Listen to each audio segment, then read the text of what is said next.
Bismillahirrahmanirrahim. Assalamualaikum warahmatullahi wabarakatuh. Sebelumnya perkenalkan, nama saya Sri Andriani Putri, NIM 1901040001 dari Prodi Komunikasi Penyiaran Islam Fakultas Usuluddin Adab dan Dakwah IAIN Palopo. Baik, di sini saya akan membahas tentang pendekatan dalam organisasi, yaitu pendekatan klasik, pendekatan hubungan manusia, pendekatan sumber daya manusia. Yang pertama, saya akan membahas pengertian teori organisasi klasik. Teori ini biasa disebut dengan teori tradisional atau disebut juga dengan teori mesin. Berkembang mulai tahun 1800-an pada abad ke-19. Dikatakan teori mesin karena organisasi ini menganggap manusia bagaikan sebuah onderdil yang setiap saat bisa dipasang dan digonta-ganti sesuai kehendak pimpinan. Jika istilah ini dikaitkan dengan teori organisasi, maka artinya kurang lebih adalah sebutan untuk suatu pemikiran tentang fenomena organisasi. Pendekatan klasik muncul setelah revolusi industri yang membawa pengaruh kepada perubahan pemikiran tentang sebuah pekerjaan dilakukan. Pada era ini, masyarakat berubah dari agraris ke industri. Pada awalnya, pekerjaan dapat dilakukan oleh individu atau kelompok kecil dalam keluarga, mulai bergerak ke pabrik yang berkaitan erat dengan mesin dan industri. Masa ini organisasi digambarkan sebagai sebuah mesin. Mengapa organisasi digambarkan sebagai mesin? Metafora tersebut akan kita temukan dengan mengkaji pemikiran Henry Fayol melalui teori manajemen klasik, Max Weber melalui teori birokrasi, serta Frederick Taylor melalui teori manajemen ilmiah. Adapun aspek dasar yang menggambarkan organisasi pada pendekatan ini terdiri dari beberapa, yaitu yang pertama mesin. Untuk spesialisasi sebuah organisasi dapat digambarkan sebagai sebuah kaitan antara fungsi. Jika satu tidak berjalan, maka bagian yang lain pun demikian. Yang kedua, mesin sebagai standarisasi berkaitan dengan kemudahan untuk digantikan. Yang ketiga, mesin itu mudah diprediksi. Aturan yang jelas, mengapa sebuah mesin dapat berfungsi memudahkan kita memprediksi segala kerusakan yang terjadi. Adapun penjelasan mengenai pendekatan hubungan manusia. Manusia adalah makhluk sosial yang saling berhubungan. Artinya bahwa manusia tidak berdiri sendiri, tetapi saling membutuhkan satu dengan yang lainnya untuk membangun komunikasi, khususnya dalam organisasi. Artinya bahwa sangat penting untuk mengetahui bagaimana melakukan pendekatan dalam organisasi mengenai pendekatan hubungan manusia.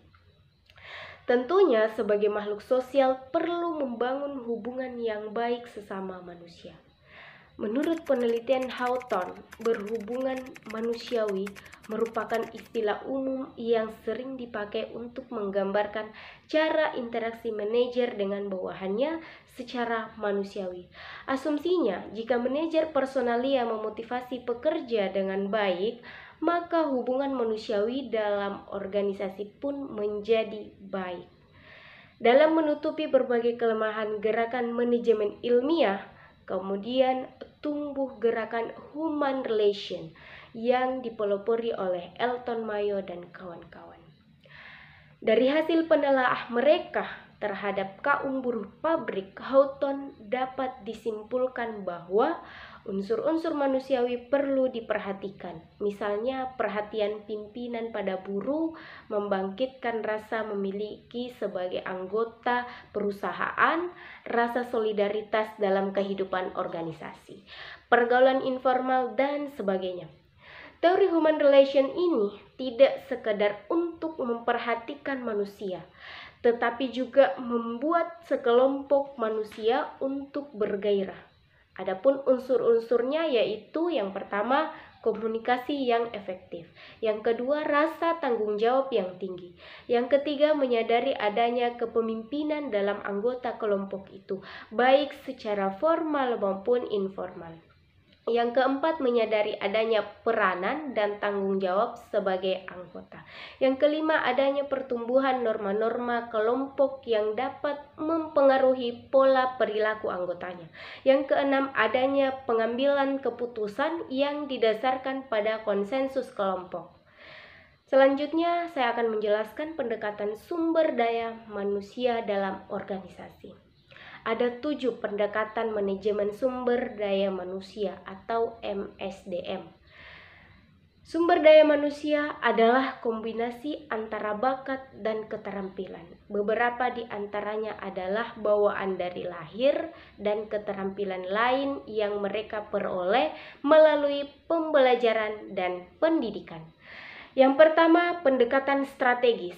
Hal ini menekankan intervensi dan pengembangan organisasi, mencapai kesesuaian organisasi yang memastikan karyawan memberi nilai tambah bagi organisasi.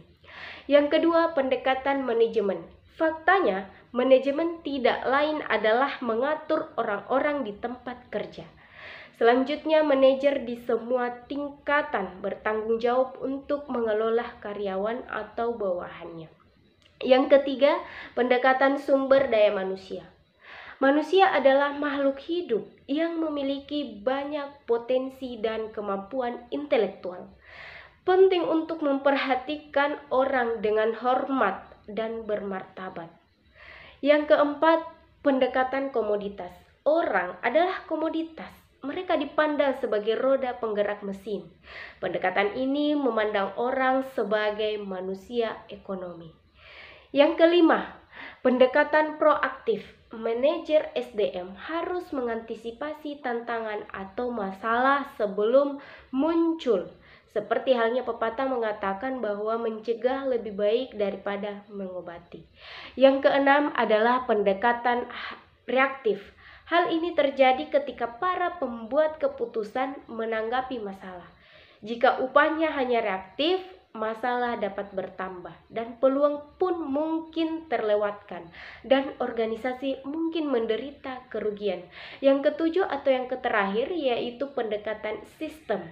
Sistem adalah sekumpulan elemen atau bagian yang saling terkait tetapi terpisah yang bekerja sama untuk tujuan bersama, yang terdiri dari bagian-bagian seperti pengadaan, pelatihan, penilaian kerja, dan penghargaan. Demikian materi yang dapat saya sampaikan. Nun wal qalami wa ma yasturun. Wassalamualaikum warahmatullahi wabarakatuh.